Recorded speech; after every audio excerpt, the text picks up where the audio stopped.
எல்லாருக்கும் வணக்கம். நான் உங்கள் விஜய் பேசுகிறேன். உலகம் பூரா சட்டத்தை உருவாக்குனது மக்களோட கலாச்சாரத்தையும் உரிமையையும் பாதுகாக்கத்தான், அதை பறிக்கிறதுக்கு இல்லை.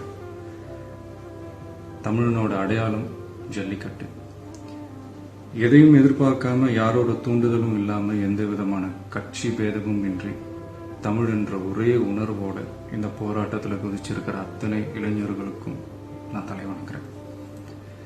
இது சம்பந்தமா கைது செய்யப்பட்டவங்களை வெளியே அனுப்பிட்டா நான் சந்தோஷப்படுவேன். இவ்வளவுக்கும் காரணமான அமைப்பை வீட்டுக்கு அனுப்பிட்டா தமிழ்நாடு சந்தோஷப்படும்.